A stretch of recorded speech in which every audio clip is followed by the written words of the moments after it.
அனைவருக்கும் வணக்கம். இந்த டாப்பிக்கை நான் ரொம்ப நாட்களாக பேசணும்னு நினைக்கிறேன். இந்த டாபிக் ரொம்ப முன்னிலையில் இருக்குது, அதாவது தொடக்க நிலைகளில் இருக்குது, பிற நாடுகளில் நடுநிலைகளில் இருக்குது. இந்தியா மாதிரியான அரபிய நாடுகளில் தொடக்க நிலைகளில் இருக்கிறத பார்க்க முடியுது. இன்னும் பிற ஆஸ்திரேலியா, இன்னும் சீன நாடுகளிலும் தொடக்க நிலைகளில் இருக்கிறத அறிய முடியுது. ரஷ்யாவில் ஒரு 50 அந்த மாதிரி இருக்குது. அமெரிக்கன் நாடுகளில் 50% கூடுதல் நிலையை அது எட்டி இருக்கிறதா நான் பார்க்குறேன். இப்போ இருக்கிற மருத்துவ வளர்ச்சிகள் அடிப்படையில் இப்போது 3 பெற்றோர்களை கொண்ட குழந்தைகளை உருவாக்குகிற நிலை வரைக்கும் மருத்துவம் வெற்றி பெற்று இருக்குது. சரி, நான் நேரடியாக தலைப்புக்கு வந்துடுறேன். நம்மளுடைய உணவு பழக்க வழக்கங்களால் அல்லது சுற்றுப்புற சூழல் மாறுபாடுகளால் மனித உணர்வுகளில், மனித ஜெண்டர் அதாவது பாலினம் சார்ந்ததில் நிறைய மாற்றங்களை நம்ம பார்க்குறோம். இப்போது ஒரு ஆண் உடலில் இருக்கிற ஒருவர் தன்னை பெண் தன்மை கொண்டவராக அறியறத பார்க்க முடியுது. முழுக்க தன்னை பெண்ணாக உணர்கிறார். ஆண் உடலில் முழுக்க பெண்ணாக உணர்கிறார். இவர் தன்னை டிரான்ஸ்ஜெண்டராக மாற்றிக்கொண்டு தன்னை பெண் என்று அறிவிக்கிறார். இது ஒரு வகையாக இருக்கிறாங்க. இதற்கு அடுத்து அவர்களுடைய உரிமை, அவர்களுடைய உணர்வை நம்ம மதிக்க வேண்டியதாக இருக்குது, மதிக்கணும். இன்னும் ஒரு சாரார் தங்களை ஆணாகவே கருதி கொண்டு தன் மனநிலையை குறைந்தபட்ச பெண் தன்மையோடு ஒரு ஆணை விரும்பக்கூடியவர்களாக இருக்கிறாங்க. இவர்களை கே என்று அடையாளப்படுத்துகிறாங்க. இதில் 2 பாலினமும் வருது, ஆண் பாலினமும் வருது, பெண் பாலினமும் வருது. என்னால் முடிஞ்ச வரைக்கும் நான் இதை ப்ரீஃபாக சொல்ல முயற்சி பண்ணுறேன். இதில் சில விஷயங்கள் தவறுதலாக கூட போகலாம். அதனுடைய விளக்கத்தை கேட்டால் அதை நான் கொடுக்குறேன். ஆண்கள் ஆண் சேர்ந்து வாழ்கிற வாழ்க்கை முறை கே என்கிற முறையும், அதே கே என்கிற பெண் வாழ்க்கை முறை பெண் சேர்ந்து வாழ்கிற முறைகளுக்குள்ளேயும் இருக்கிறது. இப்போது LGBTQA+ என்று சொல்லப்பட்ட நிலைகளிலிருந்து இன்னும் அதில் அந்த பாலின ஈர்ப்புகளிலும் உட்பிரிவுகள் பலதும் வருது. ஏன்னா ஒரு பெண் இன்னொரு பெண்ணால் மட்டுமே கவரப்படுவதில்லை, அந்த பெண்களுக்குள்ளேயும் கவர்தலில் வேறுபாடு ஏற்படுது. ஒரு ஆண் இன்னொரு ஆணால் மட்டுமே கவரப்படுவதில்லை, அதில் மாறுபாடுகள் அடையுது. இதில் பைசெக்சுவல்னு சொல்லப்படக்கூடியவர்கள் ஆண் தன்மையோடும் பெண் தன்மையோடும் கொண்டவர்களாகவும் இருக்கிறார்கள். அப்புறம் சில பெண்கள் ஆண்களோடையே உடலுறவை கொண்டதே கிடையாது அப்படின்ற அடையாளப்படுத்துதலோடு பெண்களோடு மட்டும்தான் உறவு என்கிற முறையில் இருக்கிற பெண்களையும் பார்க்க முடிகிறது. எந்த நிலையிலும் அதற்கு ஒத்தே ஏற்புடையதாகவே இல்லாதவர்களாக பார்க்கப்படுகிறார்கள். ஏசெக்சுவல் என்று சொல்லப்படுகிறவர்கள் இந்த காமம் சார்ந்த உணர்வுகளோடு பிற பாலினத்தோடு ஈர்ப்புகள் அற்றவர்களாக கருதப்படுகிறார்கள். குவேர் கம்யூனிட்டி என்று சொல்லப்படுகிறவர்களையும் வேறுபட்ட தன்மைகளை கொண்டவர்களாக இருக்கிறார்கள். இப்போது இந்த குவேர் கம்யூனிட்டி என்பவர்கள் அந்த ஈர்ப்பு என்பது வேறுபட்ட தன்மை கொண்டதாக இருக்கிறது. இப்படி பலதரப்பட்ட இந்த பிரிவுகள் அதற்குள்ளே ஒரு குறுகிய தொகுப்பு, அதாவது ஒரு மக்கள் தொகையில் ஒரு சிறு பகுதி, அதற்குள்ளே இவ்வளவு பிரிவுகள் உருவாகிறது, அது அவர்களுக்குள்ளேயே உருவாகிறது. ஸோ இதை எப்படி நம்ம அட்ரஸ் பண்ணணும், இதை எப்படி இந்த சமுதாயத்தோடு இவர்களை கூட்டிக்கிட்டு போகணும், அவங்களுக்கான உரிமைகளை எப்படி கொடுக்கறது, அவர்களுடைய கடந்த காலங்கள் வருங்காலங்களை செம்மைப்படுத்துவது எப்படி, இப்படி நம்ம பல விஷயங்களை நம்ம ஆராய வேண்டியதாக இருக்குது. நான் அதில் சில வீடியோக்களை நான் கொடுக்குறேன். இந்த ஈர்ப்புகள் எப்படி உருவாகுது, அது இயல்பிலே உடல் ரீதியாகவே இருக்குது, அது வெளிப்படுதா, இல்லை தூண்டுதல் படுத்தப்படுதா, இல்லை இண்டக்ஷன் வலுக்கட்டாயமாக ஒருத்தருக்கு கொடுக்கப்பட்டு அவர் அதனுடைய பால் நகர்த்தப்படுகிறாரா, இல்லை ஒருத்தருக்கு கிடைக்கவே இல்லை, ஒருத்தருக்கு காமம் துசிக்க வழியே இல்லாமல் இருக்கும் பொழுது அவர் சிறைச்சாலைகளில் பல ஆண்டுகள் தனிமையில் வாடக்கூடிய ஒருவருக்கு ஒரு பாலின சேர்க்கை ஏற்படுதா, அதே மாதிரி ஒரு ஹாஸ்டலில் இருக்கக்கூடிய ஒரு நபருக்கு பல தனக்கு செக்ஸ் உணர்வு ஏற்படும் பொழுது அருகில் ஒரு பெண் இல்லாத பொழுது ஓரினை சேர்க்கை அல்லது ஆண் இல்லாத போது ஓரினை சேர்க்கை ஏற்படுகிறதா, இல்லை அவங்களுடைய உள் உணர்வுகளிலே அவங்க வளருகிற பொழுதே வளர்சிதை மாற்றங்களின் ஊடாகவே ஹார்மோனல் பிரச்சனைகளாலே ஒரு பெண் உள்ளே ஆண் ஹார்மோன்கள் எல்லாருக்கும் ஆண்ட்ரோஜனும் ஈஸ்ட்ரோஜனும் டெஸ்ட்ரோஜனும் இருக்கும். அதனுடைய அளவை பொறுத்து அவர் எந்த பாலினமாக மாறுவாங்க. ஈஸ்ட்ரோஜன் அதிகமாக இருந்ததுன்னா ஒரு பெண் பாலினமாக மாறுவாங்க. இப்போ பெண்ணாக இருக்கிறவர்களுக்கு ஆண்ட்ரோஜன் ஹார்மோன் அதிகரிக்கும் பொழுது முடி வளர்ச்சிகள், ஆண் தன்மைகள் இதெல்லாம் வளர ஆரம்பிக்கும். ஸோ அவர்கள் ஆண் தன்மை கொண்டவர்களாக டாமினேட்டிங் கேரக்டர்களாக மாறக்கூடியதை நம்ம பார்க்க முடியுது. இதே ஒரு பெண் ஒரு பாக்ஸராகவோ ஒரு பாடி பில்டராகவோ மாறும் பொழுது அவர் ஆண் தன்மையை பெறதை நம்ம பார்க்க முடியும். அந்த வீடியோவையும் நான் உங்களுக்கு தரேன். ஸோ இப்போது இது நிறைய சிக்கல்களோடு இருக்குது. அப்போ ஒரு குழந்தை ஆண் குழந்தையாக இருக்குது, ஆனால் அது பெண் தன்மையை உள்வாங்குதுன்னா அது ஹார்மோன் பிரச்சனை இருக்குன்னா தொடக்கத்தில் அதை அட்ரஸ் பண்ண முடியுமா? அந்த ஹார்மோனல் பேலன்ஸை இம்பேலன்ஸை சரி செய்கிற பொழுது தொடர்ந்து அதை ஆர்டிஃபிஷியல் ஹார்மோன்ஸ் அவங்களுக்கு கொடுத்து அவங்கள அந்த ஜெண்டர்லேயே ஆண் ஆணாவே தன்னை நீடிக்க வைக்க முடியுமா அப்படின்றத கொடுத்த ஆய்வுகள் ஏதேனும் நடத்தப்படுது. ஆனால் இல்லைன்றதான் நான் நினைக்கிறேன். ஆனால் ஒரு ஆண் பெண்ணாக மாறுவதற்குரிய எல்லா வகைகளும் இருக்குது. இன்றைக்கி ஒரு 33 லட்சம் ரூபாய் செலவு செய்து ஒரு ஆண் திருநங்கையாக மாறுவதற்கான அறிவியல் வளர்ச்சி பெற்றிருக்கு. அந்த பெண் தன்மை கொடுவதற்கும் மார்பக வளர்ச்சிகளுக்கும் அவருடைய இடுப்பு பகுதிகளை மாற்றி அமைப்பதற்கும் எல்லாவற்றிற்குமாக 33-40 லட்சம் ரூபாய் வெஜினல் ரீகன்ஸ்ட்ரக்ஷன் வரைக்கும் வளர்ச்சி அடைஞ்சிருக்கு. ஆனால் ஒரு ஆண் தன்னை ஆணாகவே நிலைநிறுத்திக் கொள்வதற்கான ஆய்வுகளும் அதை குறித்த ஹார்மோன்களும் அதை குறித்த உளவியல் சிந்தனைகளில் மாற்றங்கள் ஏற்பட்டு அவர்கள் அந்த உளவியல் சிந்தனைகள் அடிப்படையில் அவர் ஆணாகவே நிறுத்துறதுக்கான ஏதேனும் இங்கே ஆராய்ச்சி வடிவில் இருக்கிறதா, அதாவது குறித்த பேப்பர்ஸ், அதாவது ஆர்டிகல்ஸ் அப்படி இருக்கானா எனக்கு தெரியலை. ஓகே, அது ஒன்று. அதுக்கப்புறமா இந்த ப்ரைடில் மிகப்பெரிய ஒரு சிக்கல் என்ன இருக்குன்னா, இந்த ப்ரைடில் அலாய் அப்படின்னு சொல்லப்படக்கூடிய நபர்கள் நிறைய பேர் ஊடுருவதை பார்க்க முடியுது. அப்புறமா இங்கே இருக்கிற வாழ்வியல் கலாச்சாரம் சமூகவியலில் உடைகள் சார்ந்த விஷயங்களில் அவங்க வேறுபட்ட உடைகளை உடுத்துறாங்க. ஏன்னா தான் ஆண் இல்லை நான் பெண் அப்படின்ற மாதிரியான உடைகளை உடுத்துறாங்க. அவர் ஆண் தான், ஆனால் பெண் உடையிலையும் அவர் பெண்ணுக்கான முயற்சியில் மாறுவதற்கான முயற்சியில் இருக்கிறதால அந்த உடைகள் ஒரு மாதிரியான இங்கே இருக்கிற சமூக மக்களுக்கு ஒரு அவசனை ஏற்படுத்துது. அது அவருடைய சுதந்திரம், அதில் நம்ம தலையிட தயாராக இல்லை. நம்ம பார்வையாளனா நம்மளுடைய கருத்தை வைக்கிறோம், அது உங்களோடது. ஆனால் அது பொதுவெளியில் வரும்பொழுது அது ஒரு குழந்தைய ஒரு வளர்ந்ததை ஒரு 15 வயது இருக்கிற ஒரு பெண்ணை ஒரு ஆணை என்ன மாதிரி தாக்கத்தை ஏற்படுத்தும், புரிதலற்றவர்களுக்கு என்ன மாதிரியான தாக்கத்தை ஏற்படுத்தும், அல்லது ஒரு ஆணில் ஒரு 30% பெண் தன்மை இருக்கிறவன் மேலே என்ன மாதிரியான தாக்கத்தை அது ஏற்படுத்தும், ஒரு ஆணில் 30% ஆண் தன்மை பெண்ணில் 30% ஆண் தன்மை இருக்கிற ஒரு பெண்ணுக்கு என்ன மாதிரியான மாற்றங்களை ஏற்படுத்தும், அந்த பெண் தன்னுடைய மார்பகங்களை தன்னுடைய கருப்பையை வெளியேற்றக்கூடிய வேலைகளை ஈடுபடுவதை பார்க்க முடியுது. ஸோ இது எல்லாமே இந்த சமூகத்தில் இருக்கிற மிகப்பெரிய பிரச்சனைகள், பொருளாதார சிக்கல்கள், ஒரு நிலையற்ற தன்மையை நோக்கி அந்த சமூகத்தை நடத்திட்டு போகுது. அந்த சமூகம் இந்த சமூகத்துக்கு ஏதேனும் பயனுள்ளதாக மாறுதா, இல்லை தனக்காக மட்டும்தான் வாழணும்னு விரும்புதா? அந்த சமூகம் இந்த சமூகத்தோடு இயந்து இந்த சமூகத்தையும் வாழ்விக்கணும். அவர்களும் இந்த சமூகத்தினுடைய முக்கியமான நபராக நாளைக்கு வரலாறு எழுதப்படும் பொழுதும் அவர்களும் வரலாற்றில் இடம்பெறக்கூடிய நபர்களாக மாறணும்.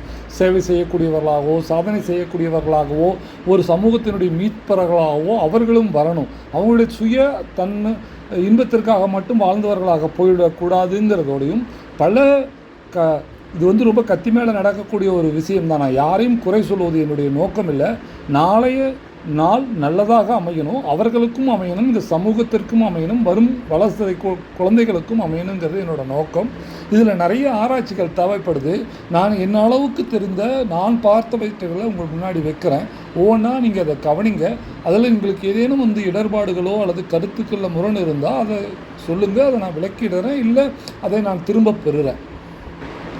சமூக தாக்கங்களால் நம்ம இந்தியா மாதிரியான அதிக மக்கள் பெருக்கம் உள்ள பகுதிகளில் இப்போது ஒரு ட்ரெயின் அல்லது பஸ்ஸுகளில் நம்ம இயல்பாகவே நெருக்கமாக போகிறது. இப்போ ஆண் பெண் இருவர் பயணிக்கும் போது, நான் கல்லூரிக்கு போகும்போது என்னுடைய பஸ்ஸில் கீழே குமிஞ்சு எந்த பொருளையும் எடுக்க முடியாத அளவுக்கு தான் அடக்கி கூட்டிகிட்டு போவாங்க. ஆண்களை ஒரு பக்கமாக அடக்குவாங்க, பெண்களை ஒரு பக்கமாக அடக்குவாங்க. பெண்கள் முன்பகுதியில், ஆண்கள் பின்பகுதியில் இருப்பாங்க. இவங்களுக்கு இடையில கொஞ்சம் இடைவெளி ஏற்படுத்தி எந்த பிரச்சனையும் வராமல் நடத்தி கொண்டு போவாங்க. ஏன்னா அதிக மக்கள் இருப்பாங்க.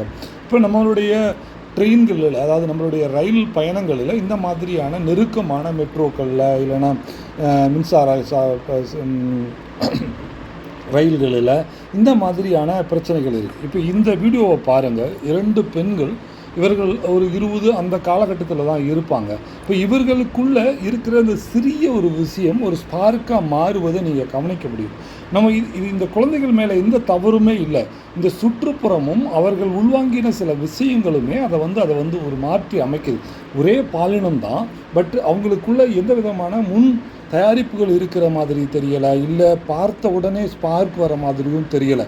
ஆனால் அது அந்த ஊடாக ஒரு விஷயம் நடக்கிறத நீங்கள் பாருங்கள். இது தவறு கிடையாது. ஆனால் இதெல்லாம் ஒரு காரணியாக இருக்குது. அப்போ இது எல்லாம் நம்ம தவிர்க்க வேண்டிய நிலைக்கு நம்ம போகிறோமா? அப்போ எது இதெல்லாத்தையும் உருவாக்குதுங்கிறத நம்ம ஆராய வேண்டியது இருக்குது.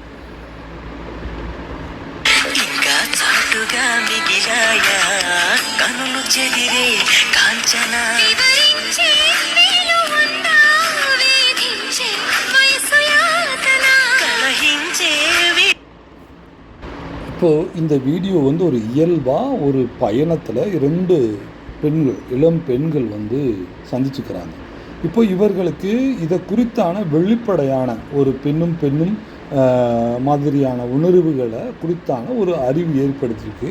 அதனால் அது அந்த கிளர்ச்சியை ஏற்படுத்துது. ஏன்னா ஒரு வளரக்கூடிய ஒரு 17 வயதுகளில் இருக்கிற ஒரு குழந்தைகளுக்கு செக்ஸ் குறித்தான தேடல் இருக்கும். அப்புறமா அதை நுகர்வதற்குரிய தேடலும் இருக்கும். அந்த இயல்பான மன வளர்ச்சியின் அடிப்படையில் குழந்தை பேருக்கு தயாராக இருக்கிற குழந்தைகள் அந்த 17, 18 அந்த காலகட்டங்களில் தேடலும் ஆப்போசிட் ஜெண்டர் மேலே அட்ராக்டிவும் ஏற்படும். அப்போ அந்த அட்ராக்டிவ் வேறு காரணிகள் அடிப்படையில் இப்போ ஒரு பெண் மேலேயும் ஏற்படுது. சரி, இது ஏற்படுவதனால என்ன மாதிரியான சிக்கல்கள் எல்லாம் ஏற்படும் வருங்காலங்களில்னா, குழந்தை பிறப்புகள் சார்ந்த விஷயங்களில் சிக்கல்கள் உருவாகும். அப்புறமா குடும்பங்களுக்கும் சமூகத்துக்குள்ளே நிறைய குழப்பங்களை இது ஏற்படுத்தும். இப்போ நிறைய ஆண்கள் பெண் இல்லாமல் போகிற சூழல், அதாவது திருமணத்திற்கு பெண்களற்ற சூழ்நிலை ஏற்படுது. அது ஒரு விதமான தாக்கத்தை சமூகத்தில் ஏற்படுத்துது. சமநிலையற்ற தன்மையை ஏற்படுத்துது. ஒரு வெறுமையை ஒரு பெண்ணும் திருமணம் செய்து வாழ்கிறாங்கன்னா, நான் பார்த்த ஒரு பெண்ணும் 2007ஆம் ஆண்டுகளில் நான் பார்க்குறேன். ஆனால் ஒரு 2 ஆண்டுகளில் அவர்களுக்குள்ள ஒரு வெறுமை வருது. இப்போ குழந்தை வரும், ஒரு குடும்பமாக இருப்பாங்க, இவங்க தனித்து விடப்படுறாங்க. அப்போது ஒரு வெறுமை வருது. அப்போ அதில் ஒருவர் நல்ல காதலோடு இருக்கிறவரும் இன்னொருவர் துஷ்கிகராக இருக்கிற பொழுது அந்த பிரிதல் உருவாகிறதுக்கான வாய்ப்பு இருக்குது. ஏன்னா அந்த அடுத்த கட்ட நகரவே இல்லை, அதே மாதிரியே போயிட்டு இருக்க போகுது லைஃப்பில். இப்போது அப்பா அம்மா இருந்தாங்கன்னா ஒரு மாதிரியான சடங்குகளுக்கு அழைச்சிட்டு போகிறது, ஒரு கல்யாணத்துக்கு போகிறது, ஒரு குழந்தைகள் இருக்கிறது, வீடுகளுக்கு பல உறவினர்கள் வருவது. இவர்கள் இந்த சமூகம் ஏற்க மறுக்குது. இந்த சமூகம் கட்டுப்பட்டி சமூகமாக இருக்குது, ஜாதி சார்ந்த சமூகமாக இருக்குது. பல நிலைகளில் இது ஒரு கட்டுப்பட்டான சமூகமாக இருக்குது. இந்த சமூகம் நல்ல சமூகமே இல்லை. அப்போ இந்த நிலையில் இந்த மாதிரியானவற்றை ஏற்கிற பொழுது இந்த மக்கள், இந்த குழந்தைகள் படக்கூடிய துன்பங்களை குறித்து நம்ம ஆராய வேண்டியதாக இருக்குது. இதனால் இதுதான் இந்த பிரச்சனைக்கான ஒரு சிறு காரணியாக பார்க்குறேன். இன்னொரு வீடியோ போடுறேன். இது ஒரு வெளிநாட்டில் நடக்கிற ஒரு நிகழ்வு தான். இதில் பாருங்கள், இதில் ஒரு பெண் 49 வயது, இன்னொரு பெண் 30 வயது உள்ளவங்களாக இருக்கிறாங்க இல்லையா? இப்போது இதில் என்ன வருதுன்னா, பொருளாதாரம் ஒரு மிகப்பெரிய அளவுக்கு ஒரு தாக்கத்தை ஏற்படுத்துன்னு பாருங்கள். இப்போ வெளிநாடுகளில் ஒரு 40, 50, 49, 50 வயது இருக்கிற ஒரு பெண் கண்டிப்பாக பொருளாதாரத்தில் ஓரளவுக்கு சமத்தன்மையோடு இருப்பாங்க. இப்போ 30 வயதில் இருக்கிற ஒரு பெண் கண்டிப்பாக பொருளாதாரத்தில் முழுக்க, அதாவது ஒரு 50% பொருளாதாரத்தில் முழுக்க தன்மை இருக்காது, அதாவது சமநிலை இருக்காது. 15, 16 வயதில் வீட்டை விட்டு வெளியேறியவர்களாக பெரும்பாலானவர்கள் இருப்பார்கள். சிலர் அப்பா அம்மாவோட கரவணைப்பில் இருப்பாங்க. அப்போது இந்த பணமுள்ள ஒரு பெண் இன்னொரு பெண்ணை, ஆணை விட இந்த பெண் லாபகமாக இருக்கிறது, ஆண் தன்மையோடு இருக்கிற அந்த வயது மூத்த பெண் ஒரு ஸ்ட்ரெயிட் பெண்ணை தன்னுடைய பார்ட்னராக மாற்ற முடியும், பணம் கொண்டு இல்லை வேறு வாழ்வியல் முறைகளை கொண்டு. அப்புறமா அவங்களோட லக்ஸூரியஸ் லைஃப்பை தான் எடுத்துக்கிறேன் அப்படின்னு. இது சுகர் டேடி அண்ட் சுகர் மாம் அப்படிங்கிற மாதிரி 2 ஜெண்டர்களுக்கு நடுவில் இருந்தது. இப்போ இது ஒரு ஜெண்டருக்குள்ளே சுகர் மாமா, அவள் சுகர் மாமா இல்லாமல் சுகர் பார்ட்னர் அப்படிங்கிற அளவுக்கு போயிடுது. இப்போ இந்த மாதிரியான கப்புள்ஸ், அதாவது இந்த மாதிரியான இணைகள் அதிகரிக்கிறத வெளிநாடுகளில் பார்க்க முடியுது. இந்தியாவிலும் இது அதிகரிக்குது. இந்தியாவில் இது எப்படி அதிகரிக்குது அப்படின்னு நீங்கள் பார்த்தீங்க அப்படின்னா, இப்போ வந்து ஒரு மாமியார் மருமகளை திருமணம் செய்கிறது அப்படின்றத நீங்கள் பார்க்க முடியும். அதாவது ஒரு உத்தரப்பிரதேஷ் மாதிரியான பின்தங்கிய மாவட்டத்தில் ஒரு மாமியார் தன்னுடைய மருமகளை அழைச்சிக்கிட்டு போய் திருமணம் செய்கிறாங்க. அப்போது அந்த மாமியார் பொருளாதார ரீதியாக இருக்கிற எல்லாரை விட நல்லா இருக்கிறாங்க அப்படின்னும் போது தானே அந்த பெண் வந்து அவங்கள வந்து ஏற்றுக்க முடியும். அப்புறமா அந்த பெண் வேறுபட்ட ஒரு திருமணத்திற்கு ஒத்து போன ஒரு பெண் அந்த வெளியேறாங்க அப்படின்னா அப்போ பல காரணிகள் அதுக்குள்ளே இருக்க தானே செய்யும். அப்போ இந்த மாதிரியான விஷயங்களையும் நம்ம கவனத்தில் எடுத்துக்கணும். அதாவது பொருளாதாரத்தை பயன்படுத்தி ஒரு ஸ்ட்ரெயிட்டாக இருக்கிற பொண்ணை ஒரு லெஸ்பியனாக மாற்ற முடியுமா, இண்டக்ட் பண்ண முடியுமா, இன்ட்ரடியூஸ் பண்ண முடியுமானா பண்ண முடியும்னு தான் சொல்லப்படுது. ஏன்னா பீக் வந்து உண்மையான உடல் உறவில் பெண் வந்து டிலைடு பீக், அதாவது கிளைமேக்ஸ் வந்து டிலைடாக தான் கிடைக்கும் பெண்ணுக்கு. ஆண் வந்து உடனடியாக பெற்றுவிடுவான். அதனால் பல ஆண்கள் வந்து இந்த போர் பிளே வந்து நடத்தி அதுக்கப்புறமா வந்து உடலுறவு வச்சுக்கும் போது தான் பெண்ணை இணையாக கொண்டுட்டு வர முடியும். இது பல ஆண்கள் 100% ஆண்கள் இதை செய்வது கிடையாது. அப்போது ஒரு பெண் அதை செய்ய முடியுது. ஒரு பெண் வந்து வேறுபட்ட போர் பிளேக்களால் கிளைமேக்ஸை ஒரு பெண்ணுக்கு கொண்டு வர முடியுது. அதனால தான் இது அடிக்ஷன் அப்படின்னு நான் பார்க்குறேன்.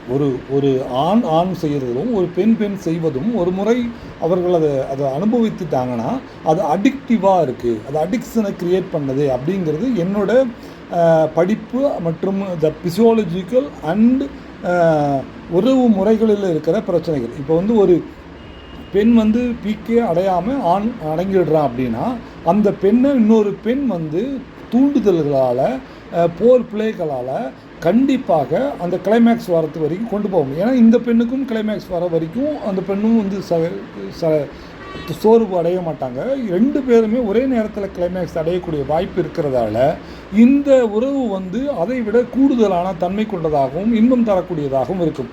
ஆணுக்கும் இதே நிலை தான். ஆணுக்கு இருக்கிற நிலை வேறானது, பெண்ணுக்குள்ளது வேறானது. இப்போ நம்ம பெண்ணுக்குரியதை மட்டும் பார்த்தோம். இந்த கிளைமேக்ஸ் வந்து பெண்ணும் இணைகிற பொழுது டாய்ஸை பயன்படுத்தியோ இல்லை வேறு வகையான முறைகளை பயன்படுத்தி போர் பிளேயில் இருக்கிற அத்தனை முறைகளையும் பயன்படுத்தி 2 பெண்களும் 69லேயோ இல்லை வேறு வகையான ஃபிங்கரிங்லேயோ இல்லை வேறு வகையான லிக்கிங்லேயோ வேறு வகையான எல்லா வகைகளிலும் 2 பெண்கள் வந்து கிளைமேக்ஸை ஒரே நேரத்தில் அடைய முடியுது. அதனால் அந்த பெண்கள் அதுக்கு வந்து அடிமைப்படுறாங்க அப்படிங்கிறது என்னோட பார்வை, சயின்டிஃபிக் ரீசன்.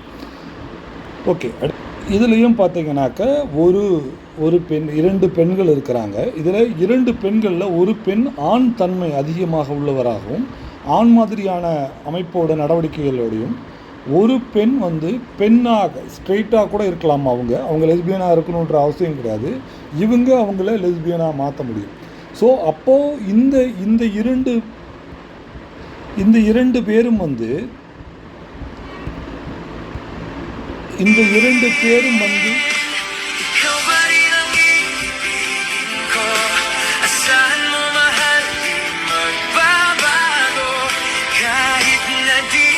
இந்த மாதிரியான வீடியோக்கள் தளங்களில் வெளியாகிற பொழுது இப்போது இது மாதிரி இருக்குது, என்ன தவறு இருக்குது அப்படின்ற ஒரு மாரல் அவங்களுக்கு கிடைக்க வாய்ப்பு இருக்குது மற்றவர்களுக்கு. அப்புறமா இது வந்து இப்போது உலகமயமாக்கப்பட்ட சோசியல் மீடியாக்களில் எல்லாருக்கும் எல்லாமே கிடைக்கிது, எல்லா வக்கரமான வீடியோக்களும் கிடைக்கிறது. அப்போது இந்த மாதிரியான வீடியோக்கள் வந்து மிகப்பெரிய ஒரு தாக்கத்தை ஏற்படுத்துது மக்கள் மத்தியில்.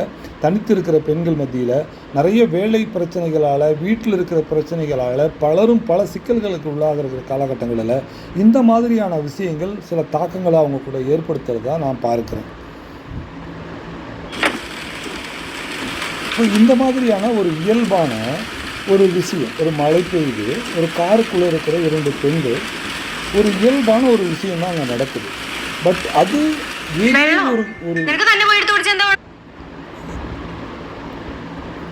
ஏதோ ஒரு தாக்கத்தை அவங்களுக்குள்ள அந்த சூழல், வெளியில் மழை பெய்யுது, குளிர்ச்சி கிளைமேட்டு, 2 பேரும் இடிச்சுக்கிறாங்க. அந்த நிகழ்வு, அந்த பல விஷயங்களை நம்ம கேட்குறோம், பார்க்குறோம், சில வீடியோக்களை நம்ம பார்த்துருக்கலாம் இதுக்கு முன்னால்.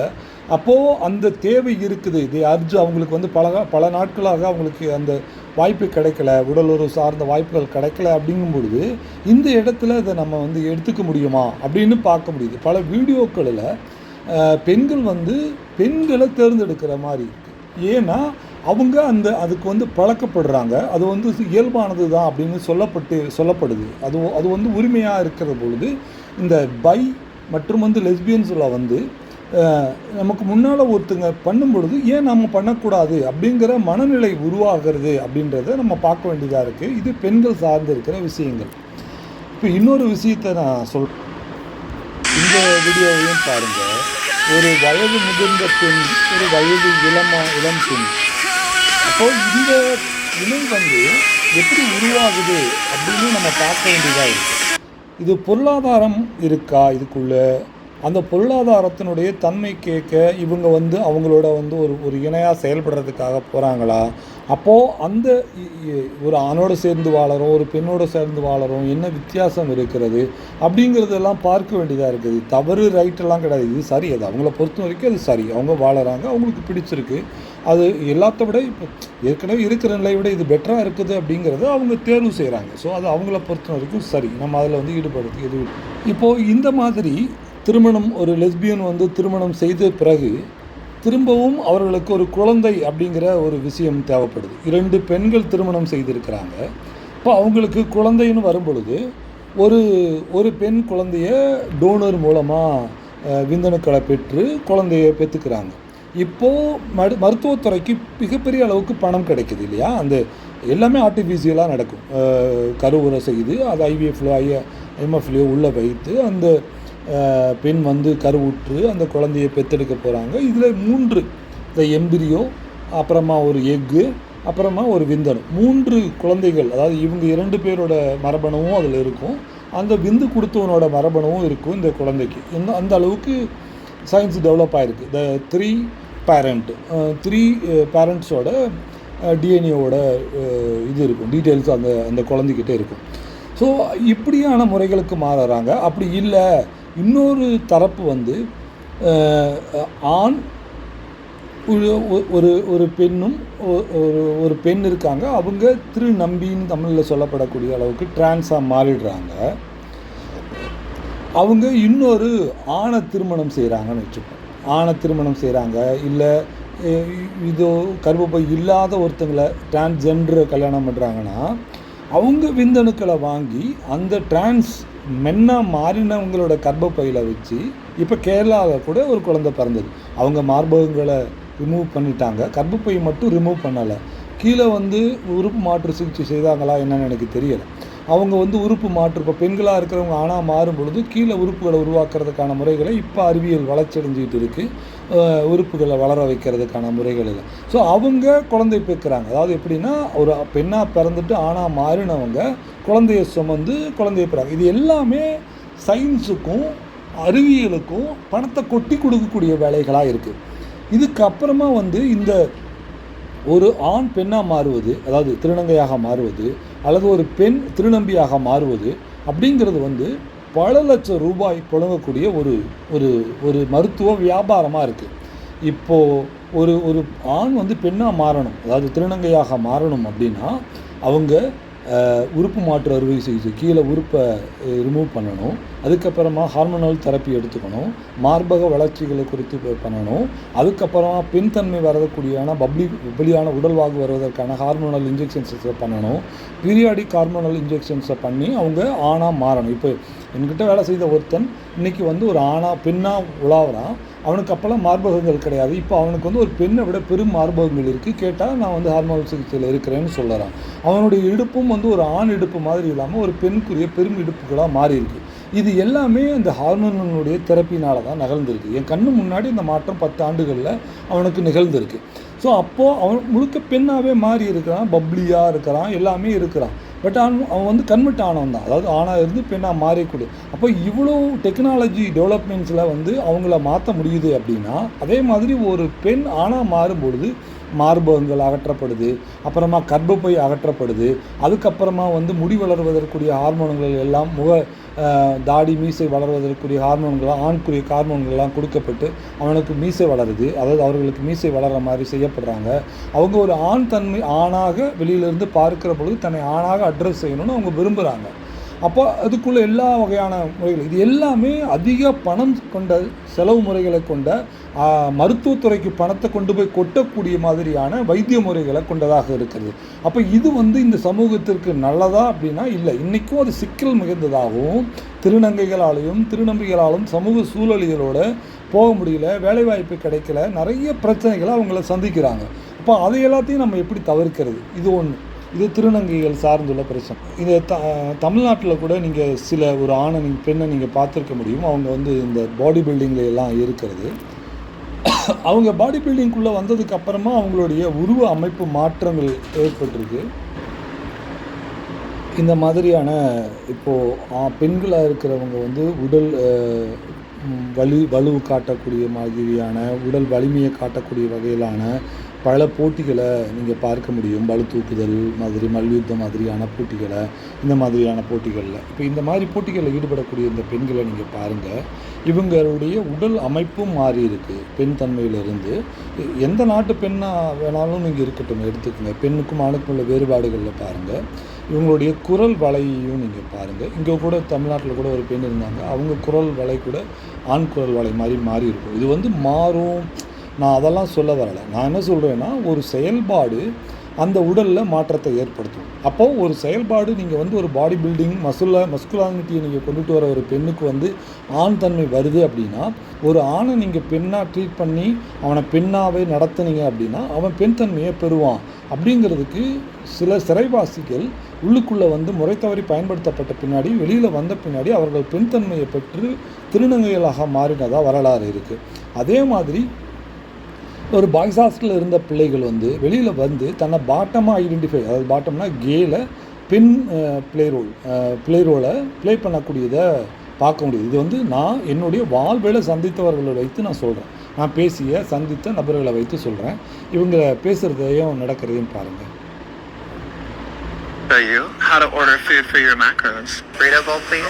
Could I do brown rice and chicken, please? No beans. And then could I also do a second bowl where we're just doing lettuce and chicken? Just the salsa, please. Let's do the cheese. Can you do the pico de gallo on that, please? That's it. I got carbs because I'm wrestling. I need the glucose. I need the carbs. Britt, however, I ordered Britt keto because she's doing a ketogenic nutrition plan. She doesn't do wrestling and she does low intensity cardio, so we just got the salad mix for her. I got the cheese for the fats. No cheese on mine because I don't want the extra fats. She's going to burn the fats in keto. I'm not. If you pop over to their website, they have nutrition facts. You can literally build out what I've ordered here, and I'm going to show you the nutrition. The fastest way to find the Chipotle nutrition menu is to Google that exact term. இதில் நீங்கள் பார்க்கலாம், அவங்க அந்த ஒரு ஆண் குரலும் இல்லாத, ஒரு பெண் குரலும் இல்லாத ஒரு இடைப்பட்ட நிலையிலான குரலை அவங்க பெறுறதை நம்ம பார்க்க முடியும். அவங்க பெண் தான். பட்டு இது இன்ட்ரடியூஸ்டுன்னு சொல்லப்படுது. அதாவது நீங்கள் சாப்பிடக்கூடிய சாப்பாடுகள், நீங்கள் என்ன மாதிரியான பளு தூக்குறது, மஸ்குலானிட்டி அவங்களே சொல்கிறாங்களே நான் மஸ்குலைன் அப்படின்னு. அப்போது அது அவங்க உடலில் பல மாற்றங்களை அது ஏற்படுத்துது.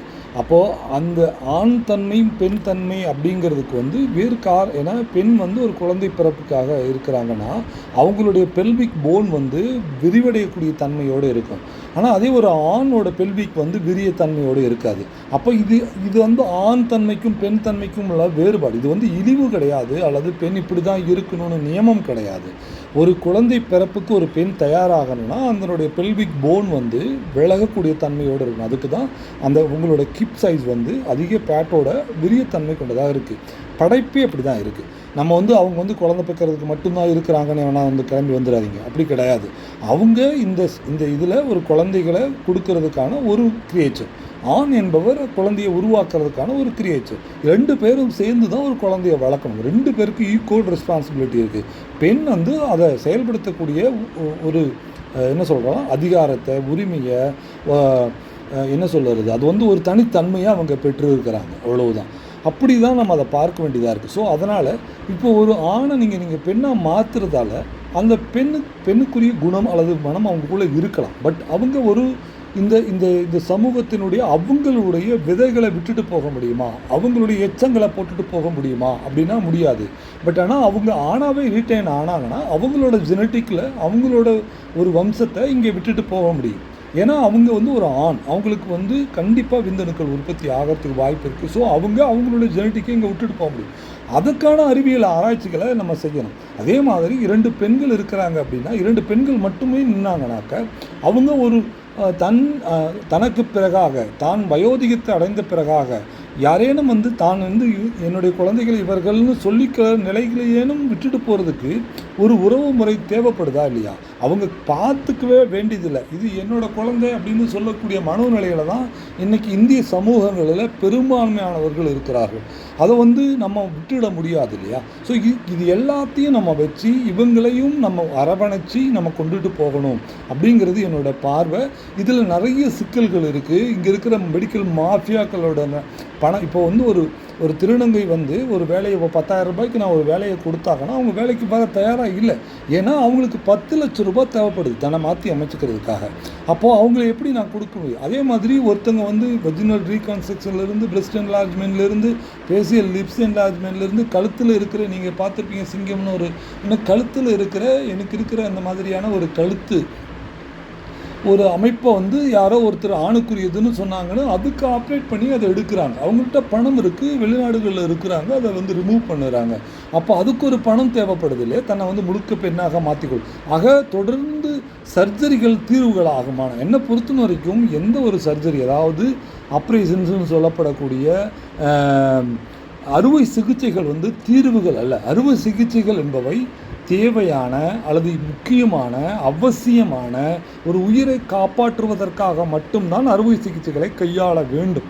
உங்களுடைய சுகத்திற்காக, உங்களுடைய அழகு மேம்படுத்துவதற்காக, அல்லது நீங்கள் பிறரிடம் முன்னாடி பெரிய இதாக காட்டிக்கொள்வதற்காக நீங்கள் பிளாஸ்டிக் சர்ஜரி செய்வது அது உங்களுடைய தனிப்பட்ட விருப்பம். உங்களுடைய பணம் கொட்டி கிடக்கிற கருப்பு பணத்தை செலவழிப்பதற்கான வழிகளாக இருக்கலாம். ஆனால் 70% மக்கள் வாழ்வாதாரங்களில் இருப்பவர்கள் தங்களிடம் இருக்கிற பணத்தை அறுவை சிகிச்சைகளுக்காக கொட்டுவது, ஒரு திருநங்கை 30 லட்சம் ரூபாய் மருத்துவத்துறைக்கு அழுவது என்பதெல்லாம் ஏற்றுக்கொள்ளவே முடியாத ஒன்று. ஆக இந்த மாதிரியான எல்லாவற்றையும் அரசு ஆராய்ந்து, தமிழக அரசும் இந்திய அரசும் ஆராய்ந்து இவற்றிலிருந்து இருக்கிற கலைகளை எல்லாம் பிடுங்கி எடுத்துவிட்டு இவர்களுக்கான ஒரு வாழ்வாதாரத்தையும் இவர்களுக்கான ஒரு வேலைவாய்ப்பையும் இவர்களுக்கு நிறைய வேலைவாய்ப்புகளை இந்திய அரசுகளில் தமிழக அரசுகளில் உருவாக்க முடியும். இவர்களை பயன்படுத்தி பல குற்றங்களை குறைக்க முடியும். இவர்கள் ஆண் தன்மை கொண்டவர்களாக மாறுகிற திருநங்கைகளை பல இடங்களிலே பயன்படுத்தி பெண்களுக்கான பாதுகாப்புகளை ஆண்களை நிறுத்த முடியாத இடங்களில் இவர்களை நிறுத்தி பெண்களுக்கான பாதுகாப்பை வழங்க முடியும். அந்த திருநங்கைகளை ஆண்களிடமிருந்து காப்பாற்ற வேண்டும். அதற்கான உரிய முறைகளை செய்ய வேண்டும். ஏனென்றால் ஆண்கள் தான் இந்த திருநங்கைகளை மிக கேவலமாக பயன்படுத்தி கொண்டு தூக்கி எறிகிறார்கள். ஆக திருநங்கைகளை ஆண்களிடமிருந்து காப்பாற்ற வேண்டும். அதே பெண்களையும் ஆண்களிடமிருந்து காப்பாற்றுவதற்கு திருநங்கைகளை பயன்படுத்த வேண்டும். பலரும் பல வழிகளில் பல செயல்பாடுகளில் கட்டமைக்கப்பட்ட செயல்பாடுகளை உருவாக்கி இதன் அடிப்படையில் இந்த சமூகம் உய்வதற்காகவும் எல்லோருக்கும் எல்லாம் கிடைப்பதற்கும் மனநல ஆலோசனைகளையும் மருத்துவர்களுடைய ஆலோசனைகளையும் பெற்று இவர்களை ஒரு நல்வழிப்படுத்த வேண்டும். இந்த பிரைட் மாதிரியான நிகழ்வுகள் என்னை பொறுத்தவரை பொருளாதார வணிக நோக்கம் கொண்டவைகளாக இருக்கின்றன. அவர்களுக்கான உரிமைகள் வழங்கப்பட வேண்டும். அது வேறு வழிகளிலே வழங்கப்பட வேண்டும். பிரைடுகளில் அது கிடைக்காதவர்களுக்கு என்பது என்னுடைய பார்வை. நன்றி, வணக்கம்.